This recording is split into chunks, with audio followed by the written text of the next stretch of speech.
Conclusión sobre el término transculturación, ideado por Fernando Ortiz, el antropólogo y sociólogo cubano. Se me cortó el video porque podía solamente hacer 15 minutos y aunque me quedaban 4 palabras, eh, pues no me dio tiempo, por eso era que estaba leyendo rápido. De todos modos, quería volver hacia el final del ensayo para que vean cómo él concluye, para hacer unas reflexiones generales al final. Voy a leer a partir de aquí, donde estoy marcando ahora mismo. Dice, entendemos que el vocablo transculturación expresa mejor las diferentes fases del proceso transitivo de una cultura a otra, porque este no consiste solamente en adquirir una distinta cultura, que es lo que en rigor indica la voz angloamericana acculturation, sino que el proceso implica también necesariamente la pérdida o desarraigo de una cultura precedente, lo que pudiera decirse una parcial desculturación, y además significa la consiguiente creación de nuevos fenómenos culturales que pudieran denominarse de neoculturación. Al fin, como bien sostiene la escuela de Malinowski, en todo abrazo de cultura sucede lo que en la cópula genética de los individuos. La criatura siempre tiene algo de ambos progenitores, pero también siempre es distinta de cada uno de los dos. En conjunto, el proceso es una transculturación y este vocablo comprende todas las fases de su parábola. Aquí es que aparece el sentido dialéctico de Fernando Ortiz. Como reflexión general, me parece interesante notar que él al final habla de que hay una aculturación, deculturación y neoculturación y que el proceso en todas sus etapas implica la transculturación. Pero cuando tú hablas de la neoculturación, estás proponiendo que hay una síntesis.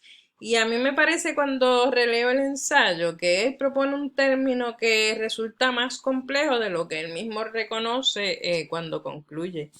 Porque, a ver, si decimos, les estaba dando un ejemplo, la cultura latinoamericana, caribeña, cubana, puertorriqueña, es la mezcla de español, indio y africano, o blanco y rojo y negro, si lo quieres decir en los colores estereotipados y racistas que se han dado para designar a las razas.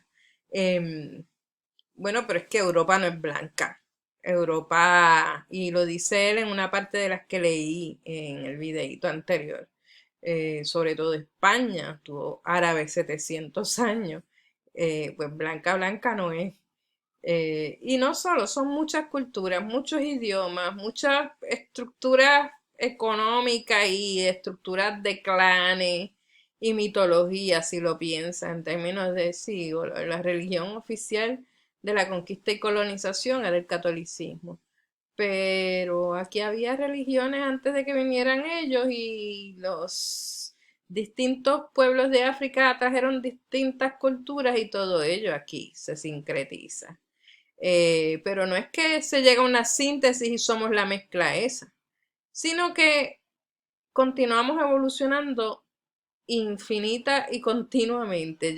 Este último videito me pareció importante grabarlo para que piensen en eso, ¿no? Las infinitas distintas expresiones del español, infinitas distintas expresiones del africano, infinitas distintas expresiones de las distintas culturas nativoamericanas, ellas todo el tiempo comunicándose unas con otras con mayores intensidades y cambiando infinitamente. Y entonces lo que tiene es que nunca se llega a una síntesis, aunque en el videíto que les puse sobre la dialéctica, pues allí sí se reconoce que la dialéctica es infinita, o sea, que es tesis, antítesis, síntesis, y esa síntesis se vuelve tesis que también entonces sigue evolucionando. Pero como él aquí ofrece un ejemplo genético, ¿no? Que igual que la genética, cuando tú mezclas dos razas, digamos, el hijo va a tener características de los dos padres, o no sé si él habla de raza. ¿Ve? Malinowski, en todo abrazo de cultura sucede lo que en la cópula genética de los individuos. La criatura siempre tiene algo de ambos genitores. No, no habla de razas, ¿no? Pero de todos modos, sí, esa criatura es una síntesis. Y yo estoy proponiendo que en términos de cultura no hay un resultado, sino que hay múltiples, infinitos resultados que están todos en sí, en múltiple, infinita evolución. A ver cómo eso nos da para pensar la cultura latinoamericana, pero volviendo a un tema que ya yo agarré en el video anterior, podemos pensar que, Pedro Páramo, Cien años de soledad, por dar dos ejemplos, porque también podemos pensar las novelas de Carpentier.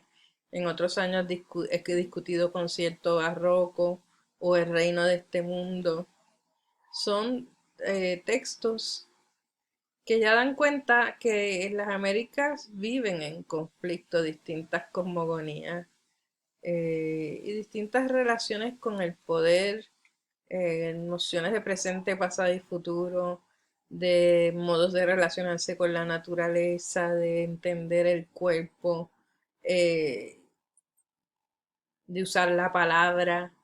Y entonces, si toda esa realidad se toma en cuenta en el momento de escribir, pues lo que resulta es una novela distinta a la novela burguesa del siglo XIX. Y eso es un tema abierto para debate. Con esto concluyo mi explicación sobre transculturación.